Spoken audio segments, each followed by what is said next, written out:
Hi and welcome to this Festival of Debate live stream.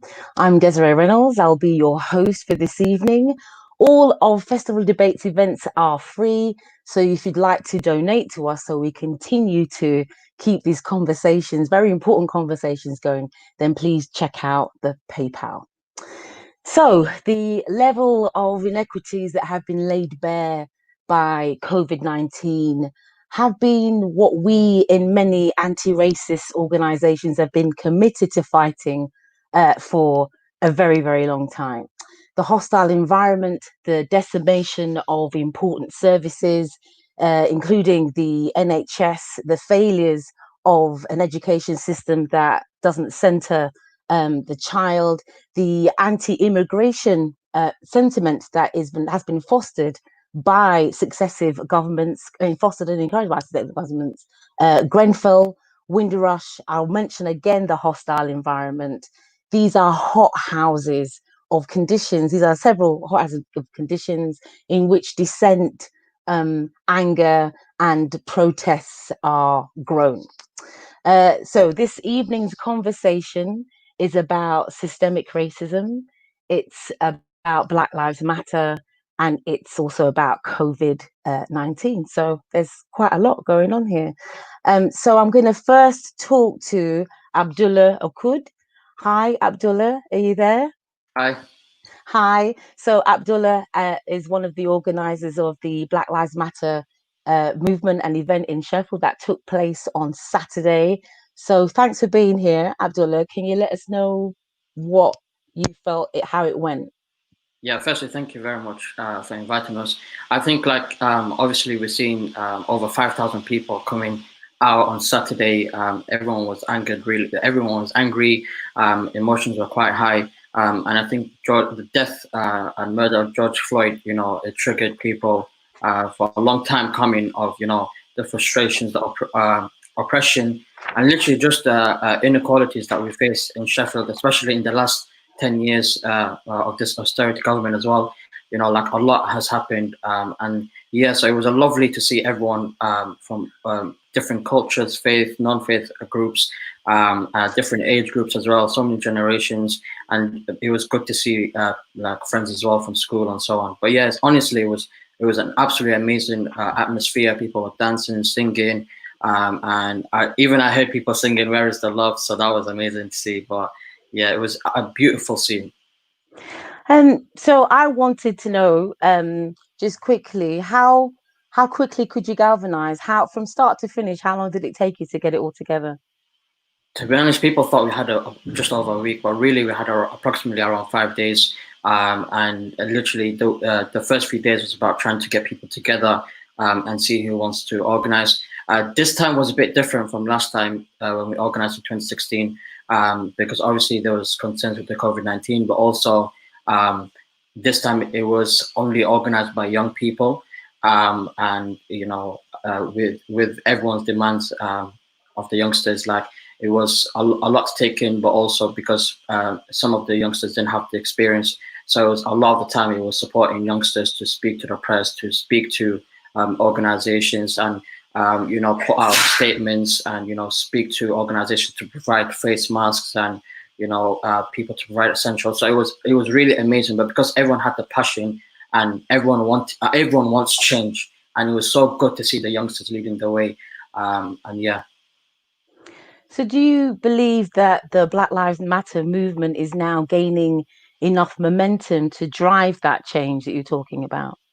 Yeah, 100%. I think, since the setup in 2013, since the death of Trevor Martin, the movement, the Black Lives Matter movement, have done so much work, and from like educating in schools to like speaking at university spaces, occupying positions where they've been able to lead so much change within the community. And I think for us in Sheffield, what we want to see really is to hold people accountable for basically not supporting the Black community enough, whether that's funding, whether that's resources. And at the same time, we want to take this opportunity to educate people, because a lot of people think that this is an American issue, but really it's not. It's a global issue. Racism, the systemic racism that's happening, it's affecting everyone. And it's affecting like the families that are affected, like with that have had their family that have members murdered, Mark Duggan, Cynthia Jarrett, and Sarah Reid, and everyone else as well that's died at the hands of police brutality or in prisons. And like something that I recently learned was that actually in the UK, at least one person a week dies in the hands of police or in prison, and that's something that is never spoken about. And we have issues within the UK itself when it comes to like microaggression in workplaces, to the exclusions. Sheffield has one of the highest exclusions in England, where Black kids are cut off at early stage, which affects their career. And the stop and search as well. I spoke to someone yesterday who said that they get stopped and searched approximately 4 or 5 times a month. And I was hoping he would say like maximum a year, but he said a month. And so it just shows the lack of distrust when it comes to just policing as a whole. And with like those who have power in Sheffield who have let down the community. So what do you think change would look like then?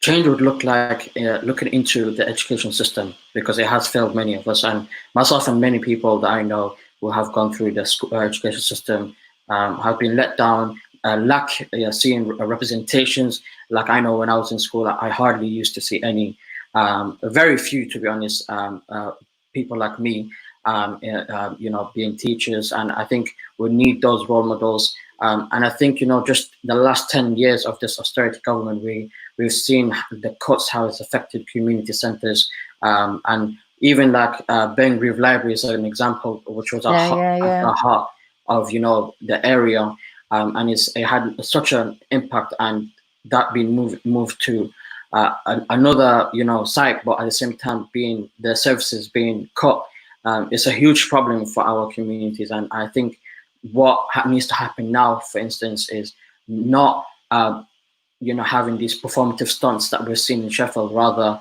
what we need to see is actually proactive steps where people are listening to the Black community, sitting down with them. And to be honest, Black community is very huge and big, and so it can't be one organization. It has to include everyone. Right.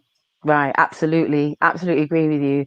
So I was just thinking then about what further action that Black Lives Matter is taking in Sheffield, further movement building. What else is happening? So we're actually a solidarity network group, youngsters. One of the things we want to do is we want to support Black businesses. We want to ensure that they get the support they need, hold authorities to account, councils, political groups to account.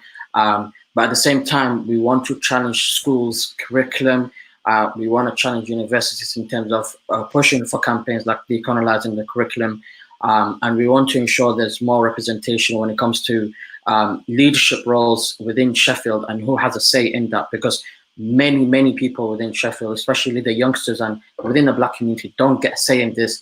And one person does not represent. I don't represent the whole Black community, and I would never say that I represent the whole Black community, because that's just not true. And I think that's what we hope to do, is we want to raise awareness for allies, for non-Black people. We want to ensure that we empower our community, the Black community, and we want to hold those accountable, who for years should have been there for our community and haven't been there. And at the same time, through our events and educational sessions, we want to ensure that this is not just like a moment, but it's actually a movement. And it's going to take time, but I do believe that the youngsters, they have what it takes to take on the battle. Wow, that's a lot. Thank you very much, Thank Abdullah. you. I just wanted to put another thing to you.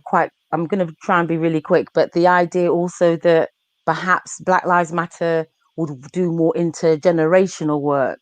What do you think Yeah. about that? Yeah, 100%. Because when speaking to the elders, many of them have said, we've been here before, we've had these issues before. So I think one of the first steps we've taken post the protest is we actually put a feedback form, and that was one of our questions, in terms of how do we deal with intergenerational trauma, because we've been here before. It's not first time. We No. don't want to reinvent the wheel, and that's something that myself and the youngsters, we don't want to reinvent the wheel. We want to ensure that we support local organization groups. We want to ensure that the Black community is heard, and I think a lot could be done when we're learning from our elders, and at the same time the elders provide the opportunity, because these youngsters, they have so much passion, and I'm really glad that I had the opportunity, and I'm honored to have worked with themselves, especially because of their passion and dedication and fresh ideas. Yes, great. Thank you very much, Thank Abdullah. you. I could keep going on and on. I've got to control Yeah. myself. I forget that I'm interviewing, talking to people, when actually I'd quite like to listen to everybody for ages. I'm next going to go to Shahida Siddique, who is the chief exec from Faith Star. Thank you very much for being here, Shahida. How are you? I'm all right, darling. How are you? I'm all right. Good. Yeah, we're all right. A little less angry. We're getting there. We're getting there. Yeah. So I wanted to ask you, what are the problems that you see that are specific to Sheffield? The problems that are specific to Sheffield are some of, you were just speaking about some of the intergenerational issues with Abdullah there. And some of our BAME communities have faced intergenerational systemic issues for generations. And part of the issue that we have in Sheffield is when it comes to things like policy development, when it comes to things like services, when it comes to shaping what is available for our communities. As a really quick example, I listen to, some of these amazing young people like Abdullah and others, but we have to be realistic. We can't be designing and making decisions that were designed for their great-great-grandparents. We have families and communities in this city that have been here for generations. You're talking some families that are into their 10th, 12th generation of family here. And so that heritage, how they identify themselves, how they see themselves in Sheffield, until those decision-making bodies stop othering communities and trying to apply, our children that are born here are not migrants. Our great-great-grandfathers might have been migrant grandparents, and okay, but you can't keep treating BAME communities in a way that isn't really relevant to their lived experience as they are. Now, there's still going to be some issues. They're going to have the same racism issues, the same discrimination issues. Some of those issues are cyclical. They haven't gone away. But actually, the responses to them have to be different because, intergenerationally, those lived experiences are different. Thank you. So I wanted to maybe get a picture of what you think the impact of austerity has had on Black and brown communities, because we kind of end up thinking that some big action happens and therefore it's a shock. Oh my goodness, what's happened? That all of this protest, all of this stuff is somehow coming out of nowhere. Like I said before, we have a lot of anti-racist organizations that have been fighting against this stuff for a long time, and one of the things that we need to talk about is austerity, I think. So what do you think the impact of austerity has been? The impact on austerity on BAME communities in Sheffield has been massive. For the last 15 years, and I'd say probably the last 10 years, there's been no investment, no resources, no conversation, no community engagement, no voice or influence. There's been an absolute disconnect between the institutions and public services and people that are supposed to serve the people of this city. And when you look in terms of austerity, it is Black and brown communities who are the first to get their services cut. Yeah. But they are also the last of their communities to emerge from austerity. Yeah. And the impact on that is that you have a generation of people that don't have access to opportunities of education, that they don't have access to opportunities around apprenticeships. Quick example, we've got this amazing advanced manufacturing research centre, brilliant, looks absolutely amazing, and surrounding that are 5 of the most deprived communities in Sheffield, who have a significant proportion of those communities are from BAME. So when you have young kids, BAME young kids, looking out their bedroom window and they can see this amazing advanced manufacturing research centre, But nobody thought, well, let's build some transport infrastructure that could get those young people to an apprenticeship, to something that's right on their doorstep and they can see out their bedroom window. So when we're talking about austerity and we're talking about structural inequalities, it's not just about the way that we create things. It's about what do we actively do. And I get really annoyed when people say, oh, but, you know, community engagement. Well, yeah, what do you actually mean by community engagement? Because, and the one word that seriously pisses me off, and excuse my French, I did say I wasn't going to swear. I'm really sorry. But when people say, oh, hard to reach communities, what the hell do you mean by hard? Where are these people? Are they, what, is your legs broken that they're hard to reach? What's happening to you? Why can't you get to them? They're not hard to reach. They haven't gone anywhere. They haven't just emerged from somewhere. They have lived experience. They're part of the community, part of the fabric and heritage of this city. Their grandfathers worked in the steel factories, the mining factories, the mills. So when you say they're hard to reach, what do you mean? They're not hard to reach. What they're actually saying is, we just can't get up. We can't get out from behind our desk to go and talk to people and find out where they're actually at, because that would mean us going to their space instead of them coming to our space. So it's about access. And I think also it's about, when we talk about austerity, you know, it's a hidden austerity. It's the things that say, the assumptions that are made about communities that, oh yeah, well, we've got this support service, or we've got this access to this or access to that, but nobody actually says, how are we monitoring it? How are we measuring that the most vulnerable people in our community are actually accessing those services? And what happens is our communities will hit crisis points. So if you look at, for example, mental health, you know, there's such a significant proportion of our Black and brown, particularly Black community in Sheffield, who are disproportionately represented in crisis, acute crisis mental health. But when it comes to the designing and the shaping of those services for mental health for BAME communities, they're not even represented by 1% of people in that decision-making process. We did a piece of research in 2016, and, you know, for Sheffield, for all the things that are wonderful about Sheffield, I think we need to reflect seriously on the fact that, you know, in that research, we discovered that the national average for BAME representation on decision-making boards was 18%. The local percentage for BAME people representation on decision-making boards was less than 4%. Wow. What the hell does that say to you when, you know, 20% of our community in Sheffield is made up of BAME communities, some that are established communities, some that are newer communities, yet their voice isn't heard. They're not represented on those decision-making boards anywhere, whether it's public, private, VCF, nowhere. What does that say to 20% of our community in Sheffield? That we don't value you, that we don't care about you, or that actually we know better for you? We take this kind of very paternalistic, patronizing, we know what's good for you, you just need to hear us. And I think what's really important about right now, the momentum that we have right now, the power that we have right now, is about recognizing that if we truly want to change things and addressing some of those structural inequalities, we cannot be afraid to hold people to account. And I think one of the things that's really, really important is there's a myriad of voices, and every single one of those voices is important. And the beauty of our BAME communities is that we have so many different communities here. They're all interconnected, they're all interlinked, but they're all unique. They each have a voice, and it's absolutely right. No one organization, no one person can say, I speak on behalf of. But absolutely what is really, really key, and, you know, I'm very, you know, like people talk about the word solidarity. And for me, it has to be more than solidarity. It has to be responsibility. We each have to take responsibility for uplifting each other, standing by each other, taking a stand with each other. And that's more than solidarity. Solidarity can say, yeah, you know, I support the Black Lives Matter movement.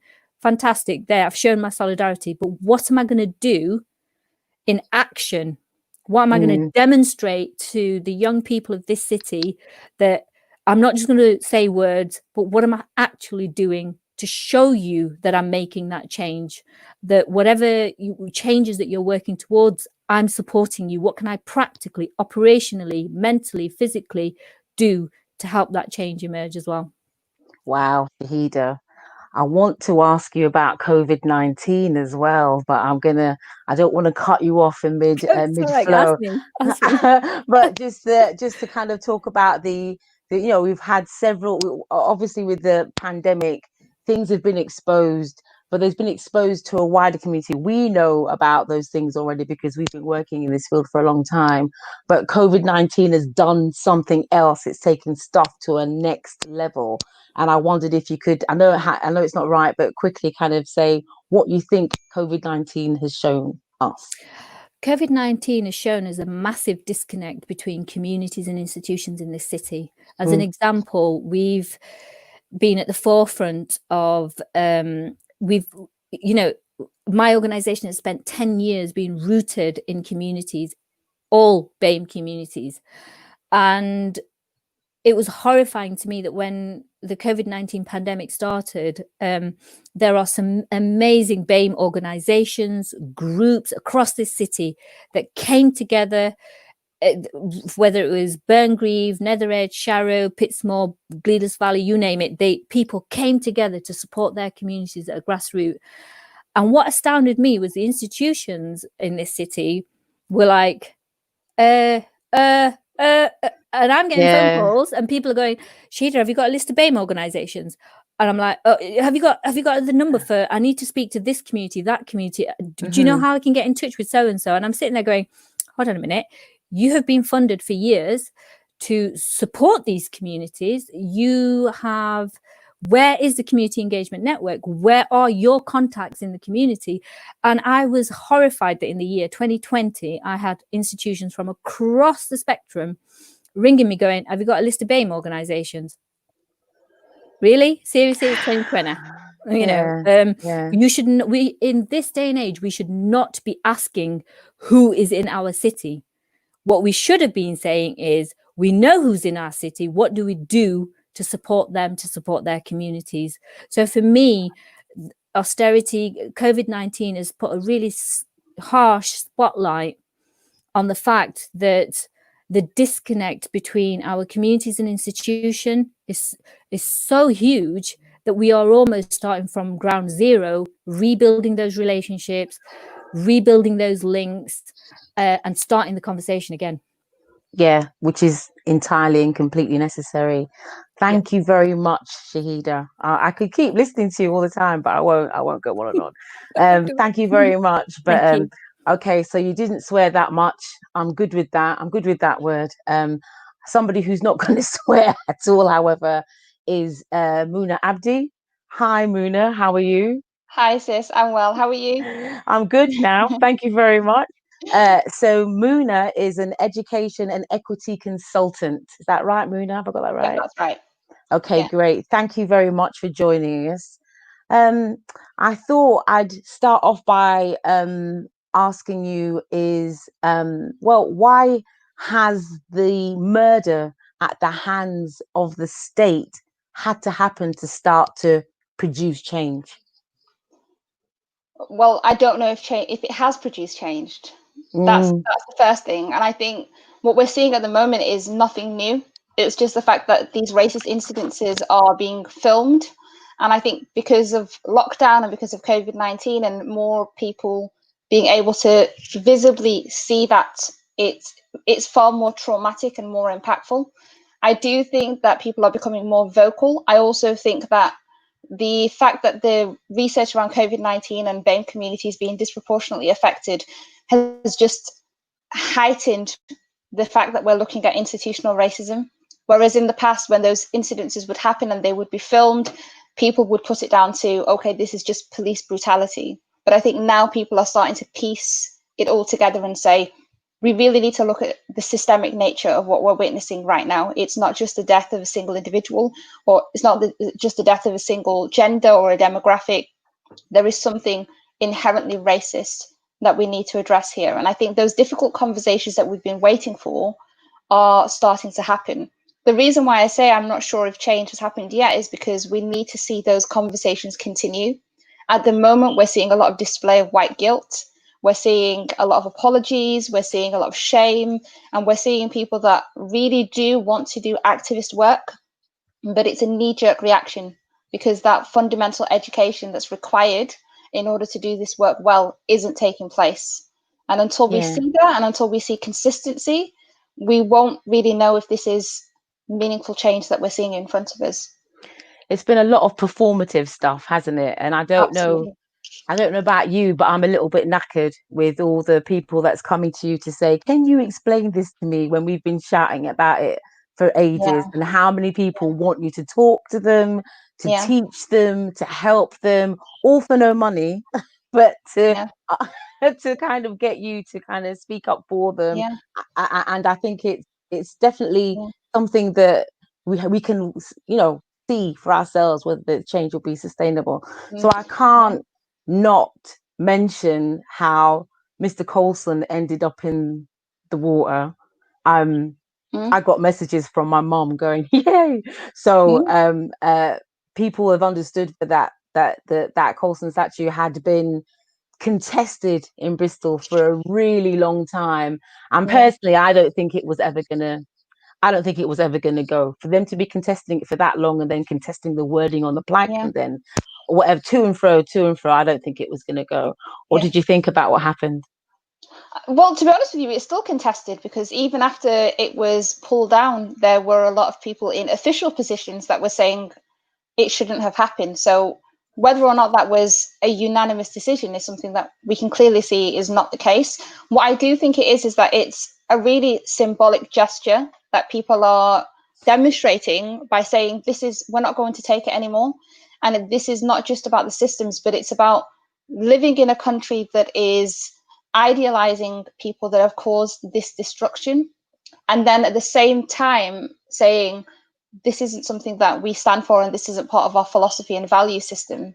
So I think people just reached a point where all of the anger and rage that was bubbling up and all of the debates that people were having about whether or not the statue should remain reached a point where this isn't even an option. We have to get rid of it. And now it's sort of having a ripple effect across the country, where everybody's raising questions about the monuments that are in their cities and what they actually represent.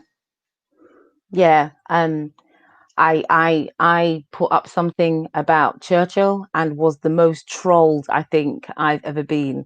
So the amnesia that we are thinking about, the kind of the empire, the amnesia that goes with empire, thinking about empire, which inevitably then links to these statues in these kind of racially charged buildings. And I don't even think it's amnesia. I think it's, for the majority of the people in the country, I think it's genuine ignorance. They don't know the history of Winston Churchill because they've never been taught it in school. They've only ever seen one aspect of him. They know his speech. They see him as somebody who was a good person and stood for particular values. And that is the responsibility of the education system. A lot of what we're seeing on display at the moment is people responding to what they already see as knowledge that they hold. And when you present them with alternative knowledge and that's not verified by a system, then you're the one that's inaccurate. You're the one that's trying to incite hate and divide people, because they've got textbooks, they've got a curriculum, they've got a syllabus, and they've got exam schemes that are saying to them what they've been told consistently over the years is the truth. And I think that is where our focus needs to be. Well, that links into my next question, actually, Muna, is that how do we decolonize, if you like, because this word decolonize has become kind of trendy and been appropriated in my feeling. But how do we decolonize the education system? Is it possible? It's impossible. I don't use the term decolonize for the curriculum in particular anymore because I don't think we can. I do think the curriculum needs to be completely reformed for reasons that include the need to get rid of the white-centeredness of it. But it needs to completely be reformed because it has so many problematic elements of it, and it's taken us back to the 50s. This isn't a curriculum that reflects the society that we're in at the moment. And I don't think there's anybody working within the education system that would argue with that, other than those that have actually developed the curriculum and who have never stepped foot in a classroom themselves. So there's a little bit of irony in that. I do think what we should be doing is developing a curriculum that actually reflects the history of the country. And that means being open and honest about imperialism, about empire, and children understanding that where we are today is as a result of where we've been. And we don't have that. So we've got children in classrooms at the moment that are being told about empire in such superficial ways that they are leaving school thinking that Great Britain was great because it did all of these things for all over the world, not talking about the destruction and the calamities that it caused. And so they grow up to be the adults that you then see when these sorts of things happen, being shocked and demonstrating guilt and saying, I'm so surprised or I'm so horrified that this is happening and this is the time to change. And we see those narratives from adults. And these are the same adults that went through an education system that has said to them, Great Britain is inherently a good place and it has never done any harm. And therefore, anything that is harmful that is associated with this country has been inflicted upon us. We have not done the inflicting. So we have to challenge some of those underlying messages that have been conditioned in all of us. Thank you very much, Dr. Muna. Although you were like Dr. not Dr. Muna. Thank you. That's incredible. So I'm coming up to our final guest, Councillor. Are you there, Councillor Rivers? I am here, Desiree. How are you? I'm good, thank you. So good to see you again. Great to see you. So, Councillor Rivers, what are the political parties, as we know them, failing when they are not addressing racial justice? Good question. I think I joined the party I'm with. I'm elected 2 years ago. But I think the problem starts with, what do political parties want from Black people, brown people, and people of color? Do they represent them well? Do they encourage them to participate better? And I think every party, and I think the three big parties in Sheffield, has a lot to do in terms of encouraging Black people, people of color, brown people, immigrants, those who are marginalized, to actually participate in their parties. Some of the issues that I get from people who vote for any party really, across the board, is that we only get to know politicians when we are voting, and that needs to change. That needs to change.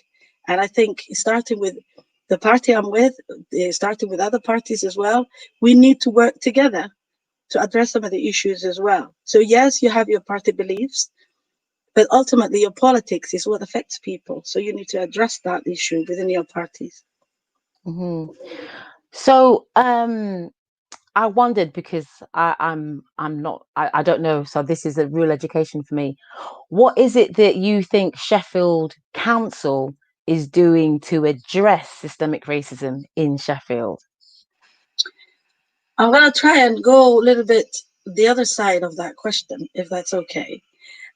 What it's not doing is where I will start. Because when you think about structural of the council, and when you look at the systematic racial issues that happens, the reflection of the multicultural Sheffield that we love and live in doesn't really show in the council in terms of employment. Out of all the councillors, and although before lockdown, 84 councillors, although some have left, only 8 are from the BME community. Now that should tell you something about the political parties, but also about the council as well. And in that, there's also the aspect of employing officers, so people who actually are working in the council. So I think the council needs to look into that aspect of it. Who do we see working in issues that affect the communities? The other part of that is, what is it doing? I think during the COVID-19, we have seen what Shahida earlier on mentioned, which is the panic as well from the council, I would say, of where do we go for this, where do we go for that. I have sat in some consultations, but the fact of the matter is culturally competent services don't mean language. They mean understanding the culture, understanding the tradition, understanding what the people feel about their city, the identity. Do I belong here? Am I worth that? So I think the council has a lot to do. And I think it's starting, some things are starting to kick up now because of the issues that have been happening across the country, but also with COVID-19.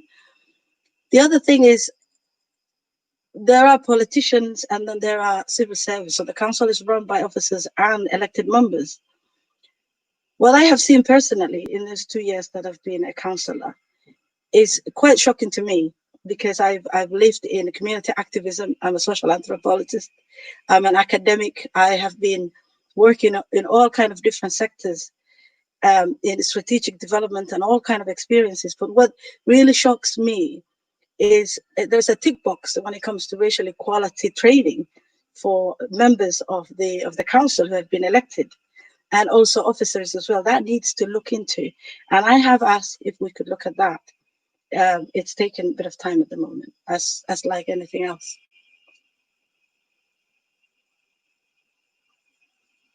Absolutely. So I was thinking that perhaps you would also like to say I mean, because we were talking about the fact that a lot of this work is already taking place.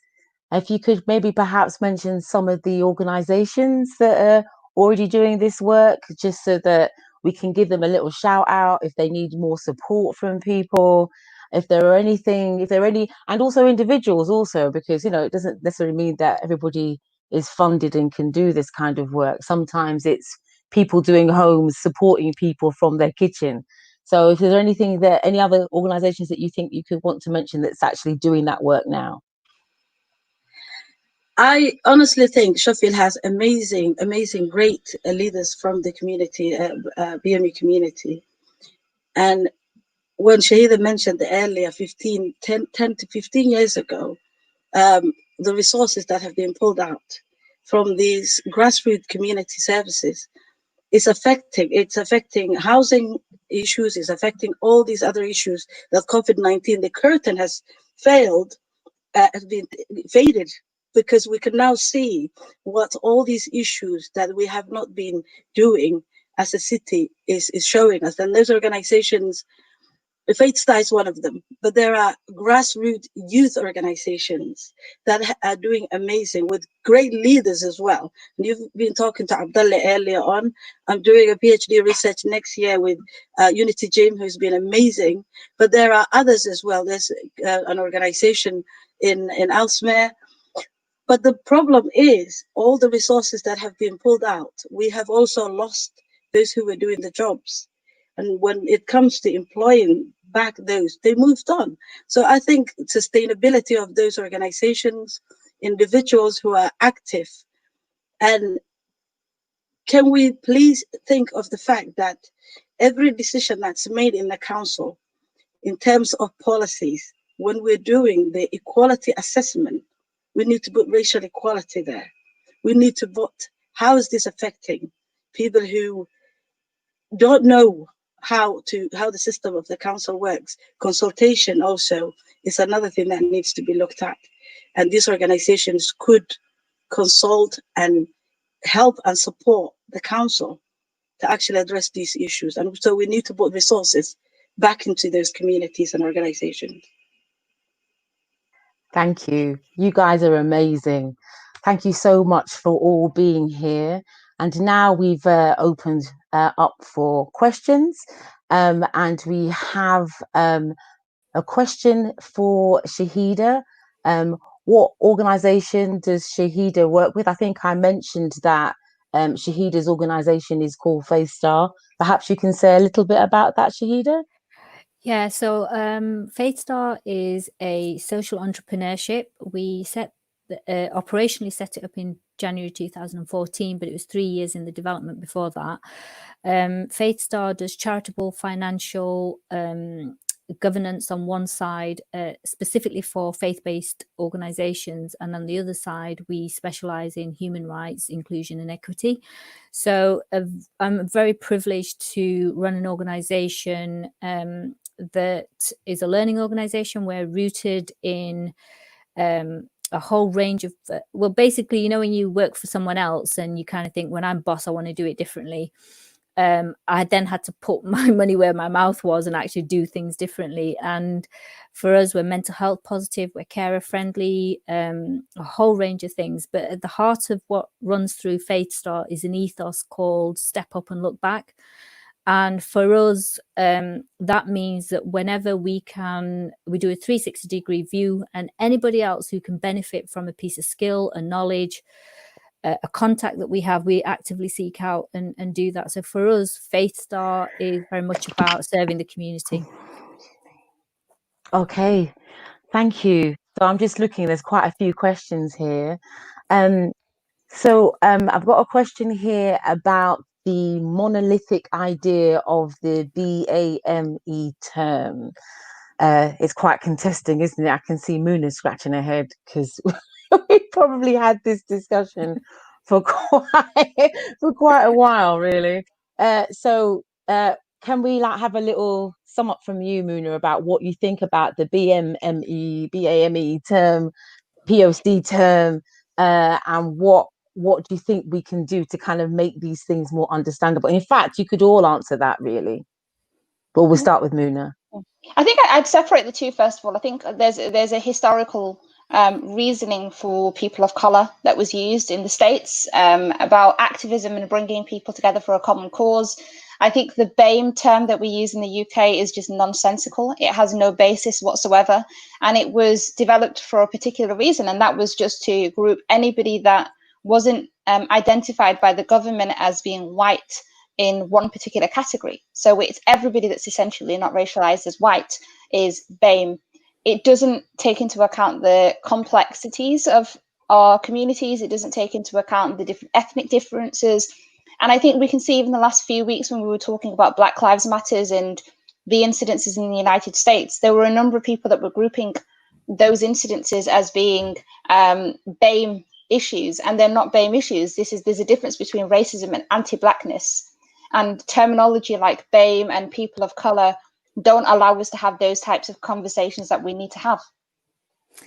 I totally agree with what Muna's saying. I think the narrative around whether we use the term BAME, people of color, communities of color, take away from how we as communities wish to define ourselves. It's a category. It's an easy way. It's a catch-all of saying anybody who's not white, we'll just lump you all together, because actually that makes it easy. It's an easy tick box on an inequality form. But actually, you know, in a society where we have blended families, mixed race families, where we have ethnicities all over the world is now a village. Anybody can connect to anybody.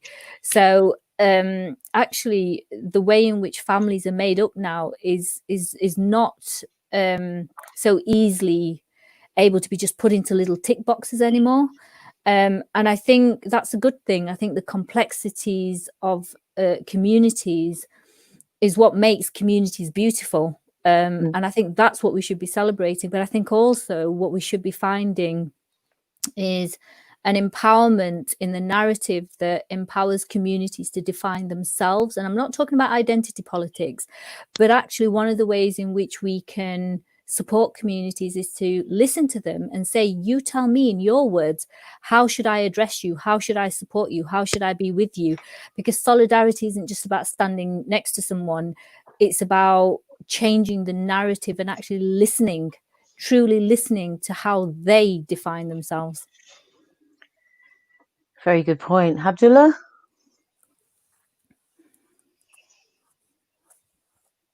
Yeah, sorry, I definitely agree with what's been mentioned. I think, like, for me, really, when we're put into a box, it makes it easier for people to not be held to account.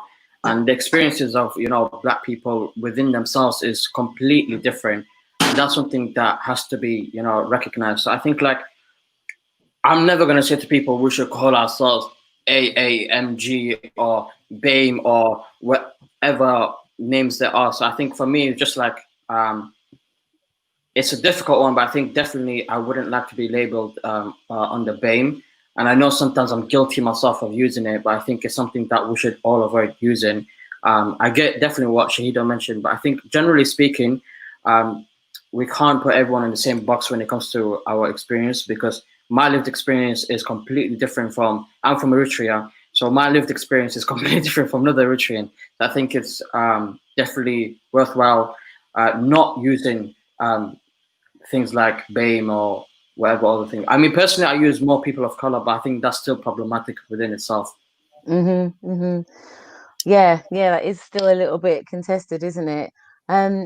I'm going to get to another question, actually, because I think this is quite important. So we all work in kind of anti-racist movements. We've all been doing this a long time. I've said it before. And what I found with my charity, the Racial Justice Network, is that we support people and we believe that change happens from the bottom up, not from the top down. So Brian asks, how can Sheffielders kind of overcome the lack of funding and easy fixes that come from above? And I'll ask all of you that. Well, I'll start. Sorry. Yes, you can, Shahida. But I think I'm going to start with Councillor Rivers this time. That's actually the £1 million question, isn't it? What we're thinking about marginalization of organizations that have been doing the work, and the resources being removed, and then everything goes back to even a lot worse. It is actually quite a difficult place to step. I think how we can overcome is not believe in what you call the big organizations that never reach the grassroots organizations.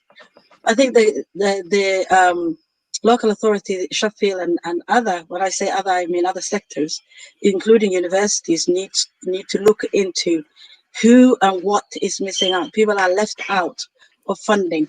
So I'm going to pass it to Shahida, because when we talk about some of these issues, the two of us just go, who just got funded? So I'm going to give a little bit of an example of one. I'm going to give an example of one of the we were talking about the BME aspect. We've seen organizations who don't really work with the BME organization people, whatever terms we're using, which I think is a very colonial term anyway, who put in their applications, we work with these organizations and they get funded. So we really do need to talk to funders about the needs assessment that they do to allocate funding. Okay, Shahida. Okay, and we'll try not to have a rant, and I promise I won't swear. But here's the answer to this question. Okay, first of all, due diligence. Kaltum just mentioned there about, many organizations position themselves around racial justice work. Oh, we're supporting the BAME community. I can tell you now that in the last 10 years, not a single BAME anchor organization, there's about 8 of them, I can mention them to you: PMC, Siddique, Yemeni Center, ACT, Seville, Community Hub, Chinese Community Center, the African Asian Women's Health Group. There's a whole host. These are the large organizations, and these are the organizations that I would class as the heritage anchor organizations. These were the organizations and community centers that were made by and for the communities decades ago, in the early 70s and 80s. I can tell you, in the last 5 years, any single one of those anchor organizations will have been lucky if they received £30,000 a year. ISRAC as well, and others. They will have been lucky if they had received 30k worth of funding a year to support services and activity into 20% of the community that makes up their service users or constituents. And so there is a fundamental lack of resource and investment into those heritage anchor organizations for BAME communities. That's one. I think the other thing is there's been a whole host of amazing social enterprises and other voluntary community groups from within the BAME community around education, around mental health, around thalassemia trust, the sickle cell anemia trust, a whole range of organizations that have emerged. Projects and groups around focusing on women of color, young people, and all sorts. However, if you look at how those organizations are resourced and how they get their funding, actually it's really, really difficult for them to access that funding, because by the time they get to know about a funding, it's ridiculous to expect, without any infrastructure or capacity, any of these organizations, you can't just say to them, oh, by the way, we've got 2 weeks and you can put a bid into XYZ funder, get your stuff together, when actually most of those organizations are getting services that are absolutely in demand. They're over demand. They don't have the resources to deliver them, but the demand for their services is through the roof. So at what point, while they're so busy delivering, do you expect them to develop funding bids? It just isn't going to work. So they don't have that extra support to be able to do that. I think in terms of how do we address it, transparency, who gets the funding in the city? How does it come into the city? Due diligence. We should embed anti-racist policies within our funding regime and community criteria within our funding regime that says, demonstrate, don't just tell us that you're working with BAME communities, show us which BAME communities and which BAME organizations you are actually working with and are going to deliver services with and together as well, not just doing to them. So I'm going to stop there because I could rant all evening, but when it comes to funding, due diligence, transparency, and accountability, please. I'm hoping we've got a bit more time. Our techie guy, Tom, will probably tell me, no, we don't, because now we've got another question.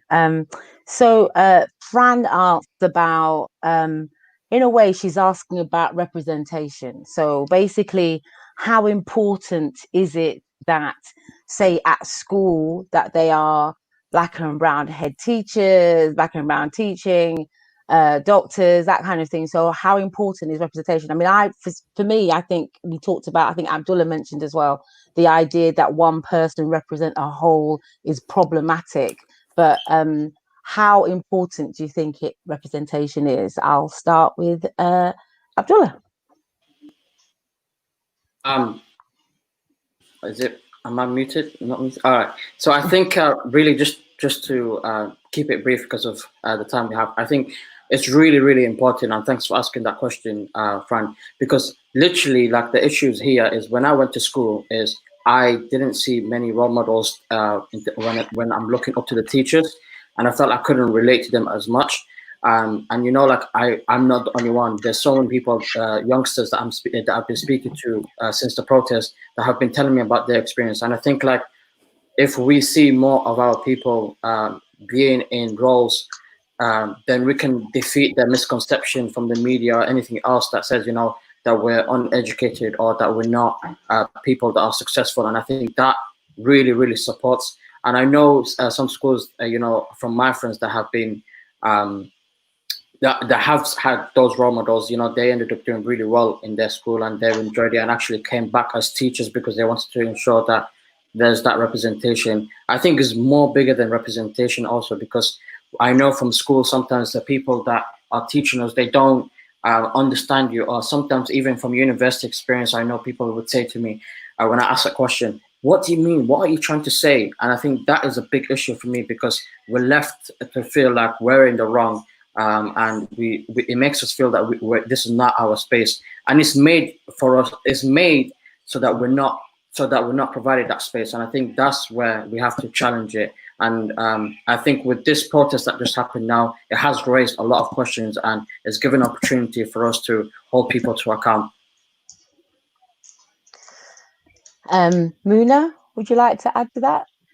Yeah, so the only thing I would add to that, and Abdullah, I completely agree, is in my line of work, I work with a lot of organizational leads who are trying to diversify their staff and diversify their leadership.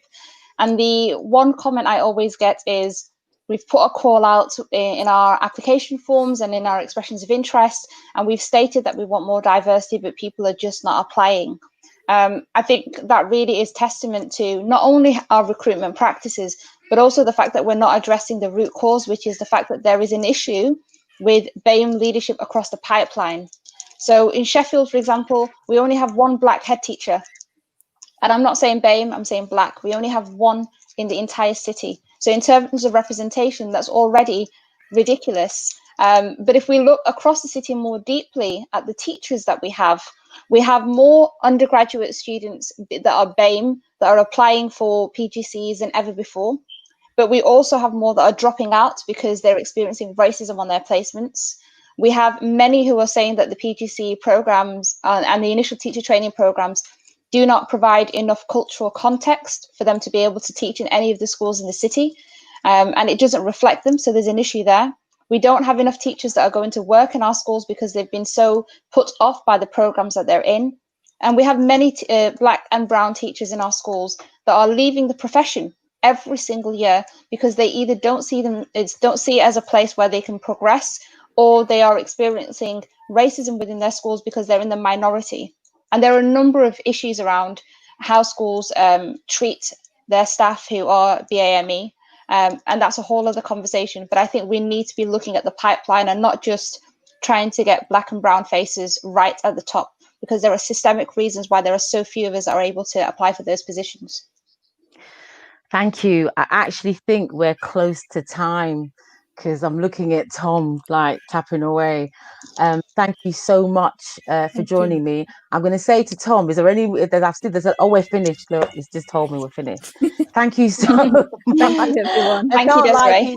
I feel like you just need to be in my front room, man, and like, you know, we need to cook, we need to eat, we need to have this conversation again.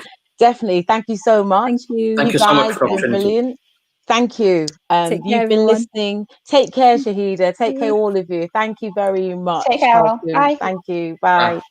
You've been listening to the Festival of Debate live stream. Other events will continue to happen, and we will also be continuing to put this festival on. So if you want to continue or want us to continue, please contribute to our PayPal. It's in Facebook in there. I think you might be able to see it just down there. And thank you very much. Good night.